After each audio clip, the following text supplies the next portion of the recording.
À Leicester, il ne peut plus faire un pas sans être assailli par les fans.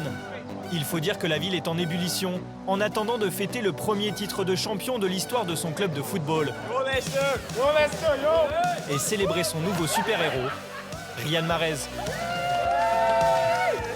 Ça monte, là. Tout le monde commence à être content, mais bon, il n'y a rien de fait pour l'instant. Il y a un match important à Old Trafford, là, dimanche, et on verra. Sacré meilleur joueur du championnat dimanche dernier, sur le point de remporter le titre avec Leicester, l'international algérien vit une semaine de rêve, summum d'une saison irréelle.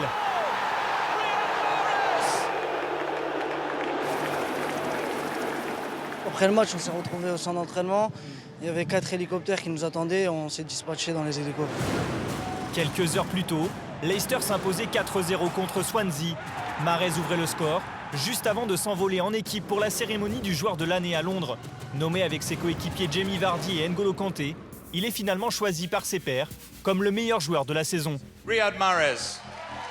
When you hear the name of this player, it's a big honor to be part of this. Tu fais partie des meilleurs joueurs du monde maintenant, on peut le dire? Non, je suis pas dans cette pensée-là, mais voilà, c'est toujours bien de gagner un trophée individuel. Je ressens de la fierté parce que je viens de loin. Après, voilà, c'est pas une finalité, rien n'est acquis dans le football. J'ai encore rien fait dans le football. Il faut que je continue à travailler, continuer à faire des bonnes performances pour pouvoir peut-être progresser et continuer. Une récompense qui fait l'unanimité en Première Ligue, notamment pour son coéquipier, l'international français, N'Golo Kanté. Il a fait une belle saison, il nous a aidés, il a beaucoup contribué et c'est totalement mérité, je pense. Je suis content de le voir réussir comme il l'a fait, je suis content de le voir se développer comme il l'a fait aussi et je souhaite le meilleur. Ces statistiques ne révèlent pas nécessairement l'ampleur du jeu qu'il a eu pour Leicester. En tant qu'Africain moi-même, je suis fier bien sûr de pouvoir le féliciter. Riyad Mahrez succède à Eden Hazard, Luis Suarez et Gareth Bale et devient le premier Africain à remporter ce trophée. Drogba never won it. Yeah. Oh, it's an honor, a big honor to be the first African. Not the best, but the first, so I'm very happy. Yeah. C'est un plaisir pour nous les Africains parce que je pense qu'être meilleur joueur en Angleterre, le plus grand championnat du monde, c'est un honneur et on espère qu'il y aura des footballeurs africains qui vont faire autant que lui.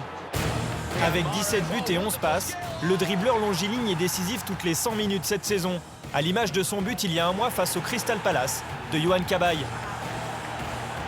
Avant que la saison commence, je pense que personne n'aurait misé sur Riyad. C'est vraiment un joueur qui cherche à toujours jouer vers l'avant, à faire la dernière passe ou alors à marquer. Et puis après, avec la confiance, tout s'enchaîne.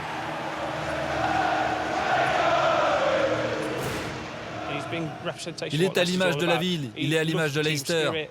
Il a un vrai esprit d'équipe. Et malgré ses nombreux fans, ça reste quelqu'un qui garde les pieds sur terre. Pour rendre tout cet amour à ses supporters, Mahrez espère leur offrir le Graal cet après-midi, lui qui a toujours refusé de parler de titre cette saison. Ouais, là, plus ça se rapprochait, plus on commençait à changer d'avis. Là, on joue le titre. On va pas se mentir, on a 7 points d'avance, il reste 3 matchs. Il faut être concentré jusqu'au bout.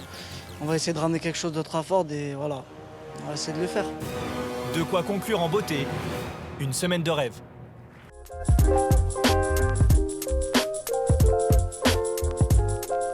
Et n'oublie pas, tu peux cliquer sur le blason Téléfoot là juste à droite pour t'abonner à la chaîne et du coup ne rien rater du contenu exclusif. À la prochaine.